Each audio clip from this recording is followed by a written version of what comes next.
Hi everyone, in this video I will walk you through the COSMOS DB SQL API sample queries which would be useful for you to get started with Azure COSMOS DB SQL API.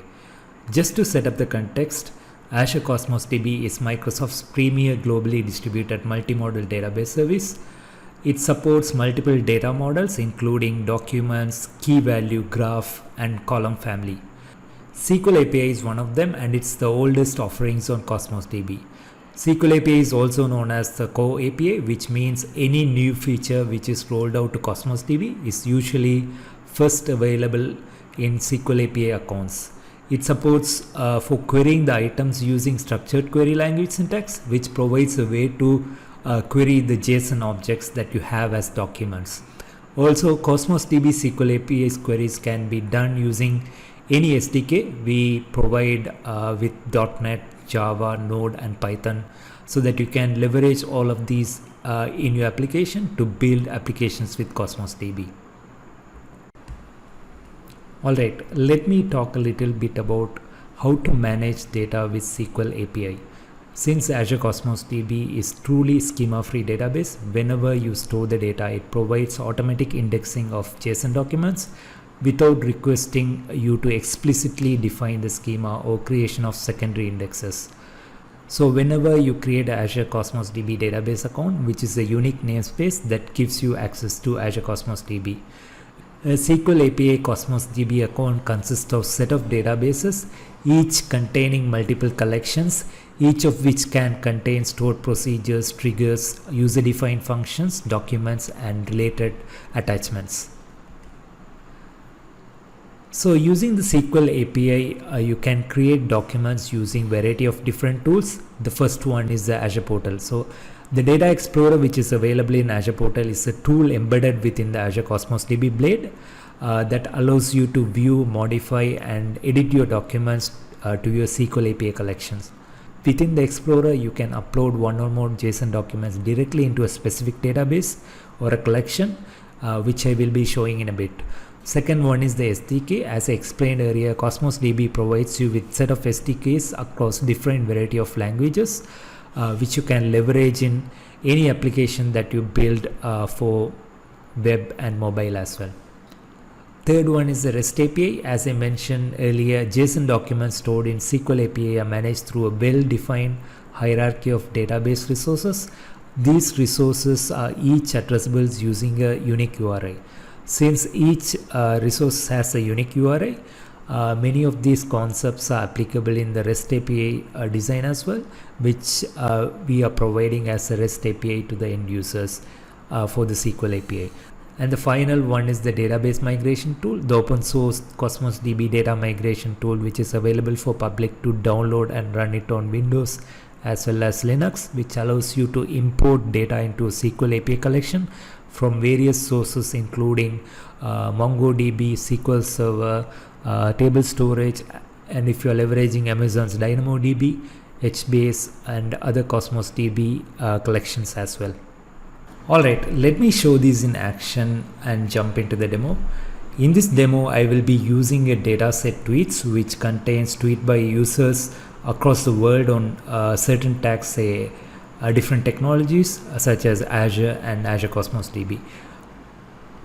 To replicate this demo in your environment, you can either use Azure COSMOS DB emulator, which you can download from this particular URL, and it can be run on both Windows and Linux, even as a Docker container.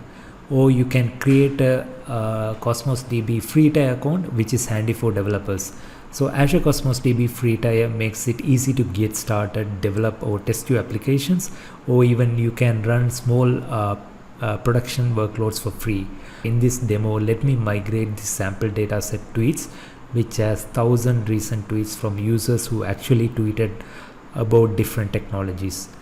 To migrate these tweets, you need to have a database migration tool installed in your local machine, which again you can download from this particular URL.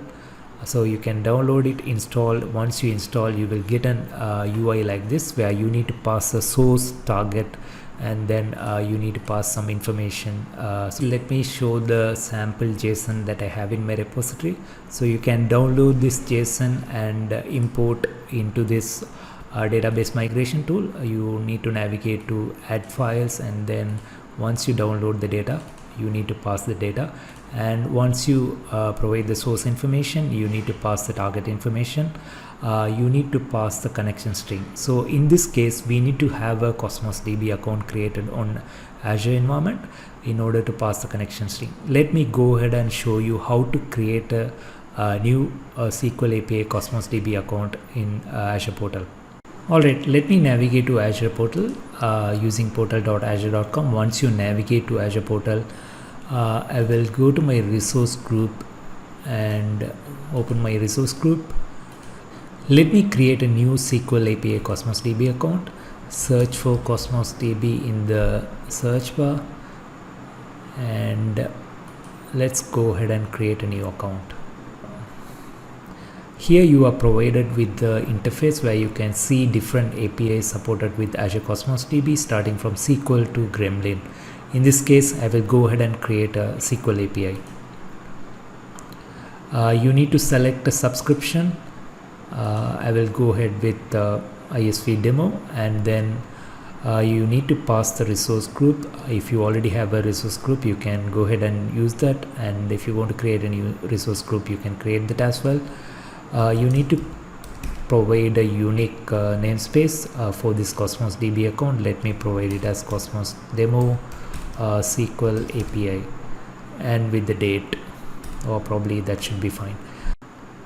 The next, we need to pass the location. In this case, I will choose East Asia as the one. And next, you need to pass the capacity mode. In the build 2021, we announced a feature for serverless where you can run Cosmos DB as a serverless offering, where you need to pay for only the usage, right?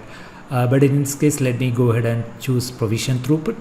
And also, as I explained, you can leverage the free tier discount option as well, where you just need to select apply or do not apply, which comes with 1000 RUs and 25 GB of storage. In this case, let me go ahead with do not apply option, and rest of the things you don't need to pass any option. You can just go ahead and click through next, and you can create the account. It's just going to validate the inputs that we have provided. Once the validation is successful, you can go ahead and create, and it will be creating the Cosmos DB account. Alright, as you could see, the deployment is successful. Let's go to resource and obtain the connection string in order to pass to the the migration tool. So as you could see, you are provided with different options on the blade. We will look at these options later in another video, but if you go to connection string, that's where you can obtain the connection string, especially in the keys tab, right, where you will be provided with the URI and the primary and the secondary keys and the primary connection string. In this case, we need to get the primary connection string. Let me go ahead and copy that one and pass it to migration tool. Also, with the connection string, we need to pass the database. So let me go ahead and create a database within the account that we created. As I explained earlier, you can create a database using the Data Explorer. If you navigate to Data Explorer, this is where you can play around with different collections that you have, as well as different databases. Here you are provided with the sample database, but in this case, let me go ahead and create a new database. We can create a database with the name tweets, and it's going to leverage the auto scale throughput with the database RU of 4000 RUs. And once you click on OK, it is going to create the database, which will appear under the SQL API in few seconds. As you could see, the database is created. The next step is to create a new container. We need to create a container with the same name for this demo purpose, but you can pass any name that you need. Here also we need to pass the partition key. In this case, you can choose ID as the partition key, which is going to be unique, as well as in order to distribute the data, we can use ID as this partition key. You are provided with different advanced option, which is not necessary for this particular demo. Just go ahead and click on OK. It is going to create the collections as well.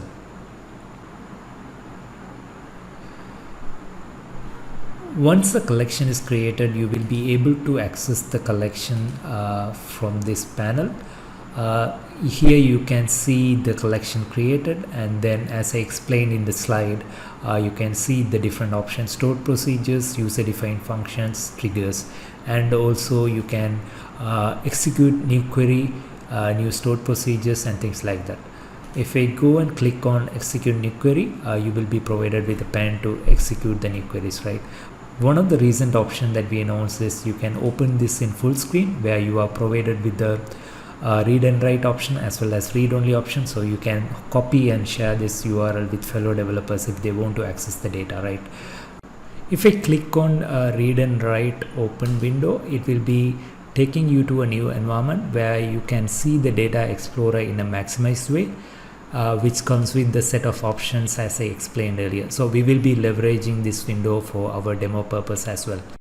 As of now, we don't have any data inserted into the tweets collection, but one of the things that I showed earlier is that you can upload data or create a new item using these options provided, and also you are provided with the option to save the query that you execute and then open it using the open window. Let me go ahead and migrate the data to the new collection that I have created using the database migration tool. Here you need to pass the database name. I will pass the database name as tweets, and let's verify if it's valid. You can see the message that it's successfully verified, and also here you need to pass the collection. In this case, tweets is the collection that we created and ID is the partition key. You don't have to worry much about the throughput since it's only less amount of data, and you can go ahead and create a log file if you need, and the rest is very simple. You just need to click on import, which is going to import the data to the SQL API that we have created. You can see the data is being transferred. It should be done within few seconds. The data should be available within the CosmosDB SQL API account that we created. Nice, the data is transferred successfully within 25 seconds and all the 100 items are transferred. Let's see if the data is actually present within the tweets collection. Yes, you can see the data, and if I click on particular item, you can see the data that I explained about tweets, right?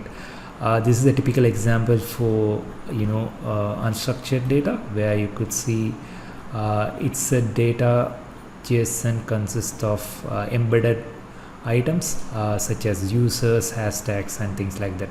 Let's go ahead and explore the queries that I intended to show in this demo. You can access the queries in this particular repository as well.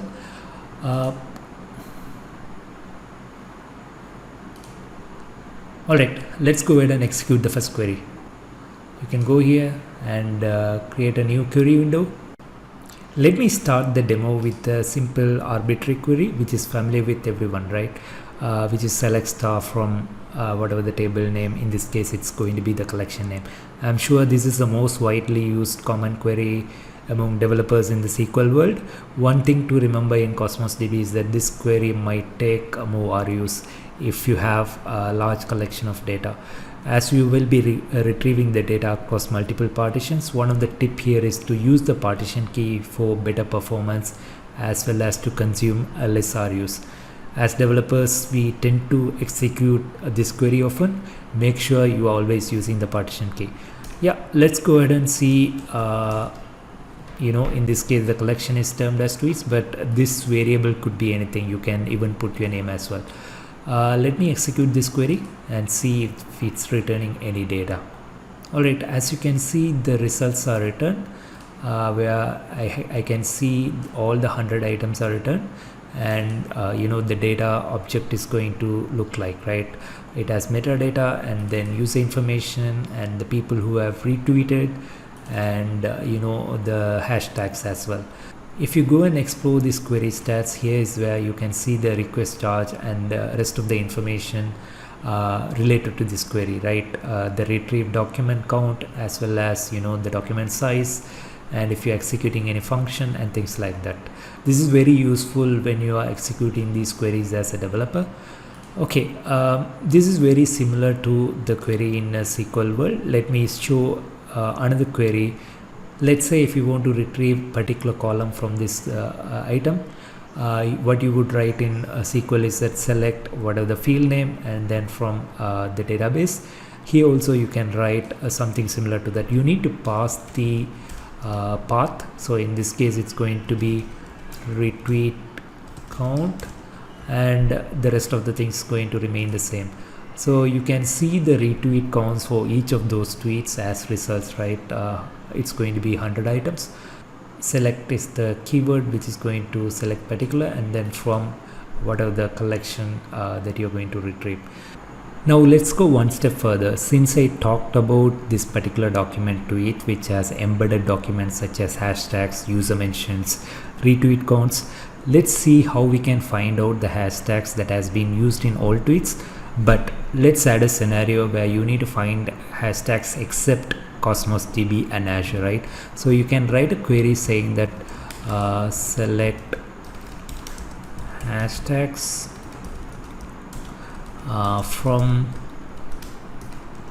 tweets, and we can use the keyword join to join hashtags in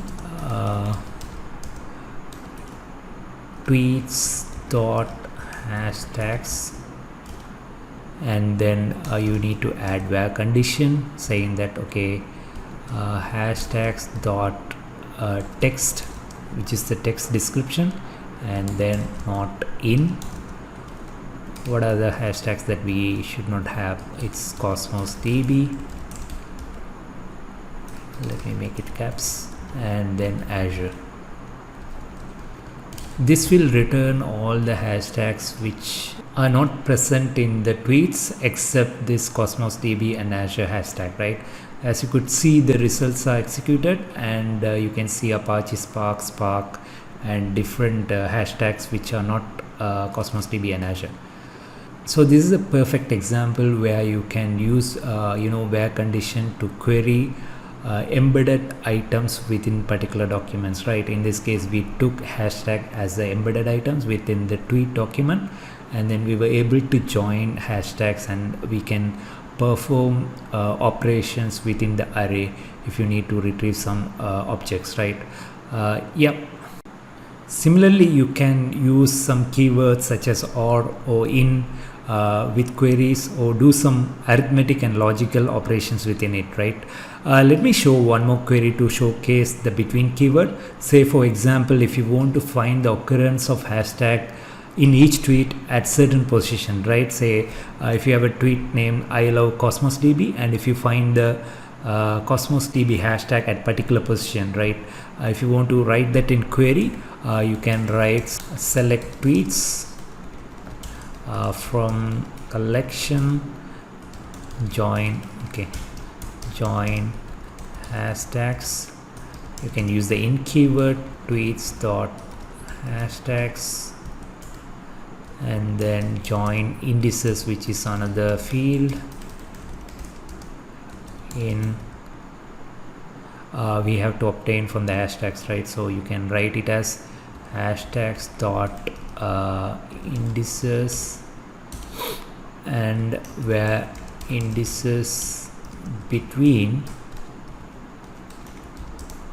21 and 28. So this query will return hashtags at a specific position of tweets between 21 and 28, right? So wherever this particular hashtag, I mean in this case we are not mentioning the hashtag, but if you take Azure or Cosmos DB as a hashtag in a tweet, wherever it appears between position 21 and 28, it's going to return all the tweets. Let me execute and see what does this return. So there must be certain amount of tweets which has these hashtags between these two positions, right? So there are 38 tweets which has hashtags between these two positions. So that's another query to demonstrate different join as well as the between keyword. Assume if you want to return only the top 5 results from this query, then you can just write top 5 similar to writing a SQL query. So this will return only the top 5 items from the results that we have executed previously. Normally, select clause can be useful for doing transformation and projection. Let's move on to projection query, right? We can use a feature called projection to create an entirely new result set. We could use this to create a common structure or to make it to match a structure that we already have. For example, you need to project language code in this particular tweet with a different field name. What you could do is you can create a new projection column that matches with your front end that you want to display on your application. You can simply write the query as since this query is going to be long, I'm going to copy paste the query here. This is very simple to understand, right? So we are going to project created by as name and then full text as text, created it as created time, and then the language code as language code, in order to make it presentable in the interface or the application that you are building. So if you execute this query, you can see the projection returning the result in the way we need, right?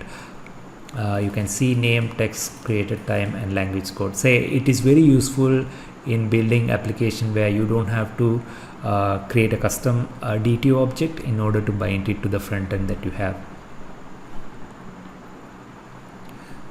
Apart from this, you can also use some built-in functions such as isDefined, round, and many more with SQL API, which you can explore from the link I will be sharing at the later part of this video. Finally, I wanted to demonstrate one of the other capabilities with SQL API, which is user-defined function. The SQL API supports JavaScript user-defined function that you can use to build custom logics, right? For example, in this case, say I have a front-end application where I need to format the date before I return to the user, right? Simply, I can create a user-defined function from this menu. You just need to create a new UDF, and then you need to pass the user-defined function name. In this case, let's pass it as display date, and this is very similar to a typical JavaScript function if you are familiar with JavaScript. So let's create a new function, display date, where we are accepting input argument as input date, and we are just formatting the date using the split, right? Let's leverage the UDF. Say select tweets dot created at, and then we are going to call the user defined function, so we can denote it as UDF and then user defined function name, and we are going to pass the tweets dot created at field as the input to this function, and we are going to return that formatted date, right? So we can call it as formatted date from collection tweets. So let's execute and see if it returns a formatted date as the result.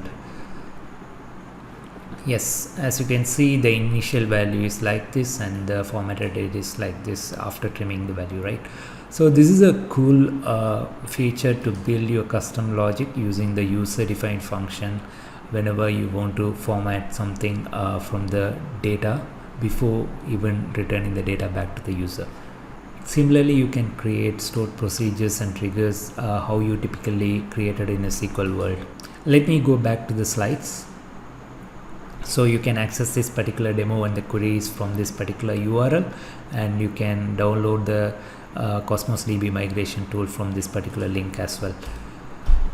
Before I close off, I would like to remind about something. As a Cosmos DB user, especially if you are coming from SQL world, you need to remember this, right? In Cosmos DB SQL API account, there are two ways to read data. First is known as the point read, which means you can do a key value lookup on a single item with the ID and the partition key.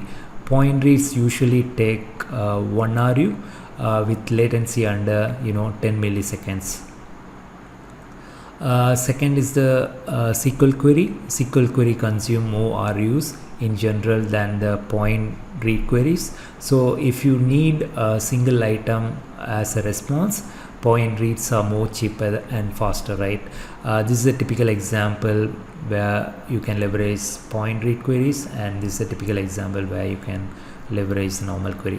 As a developer, you might tend to execute select star from table, which might cause more RUs as I explained. Since you are reading the whole data across multiple partitions, right, I will be covering the terms RU and partitioning in another video, which are two most important concepts in Cosmos DB. But just remember these 2 points whenever you are executing the query. Finally, I wanted to end this particular video with the links that are provided here. You can immediately get started with Cosmos DB from this link, and you can play around with this particular SQL query playground, where we have provided a sample data set, and you can explore different queries starting from filtering, order by top, and then you can explore some built-in queries as well. And if you want to get started with SQL API, we are providing a demo with .NET SDK and different SDKs so that you can go ahead and explore different applications, and finally the data migration tool which I have shown in the demo. I hope you enjoyed this session on Cosmos DB SQL API. We'll catch you again in another session. Stay safe.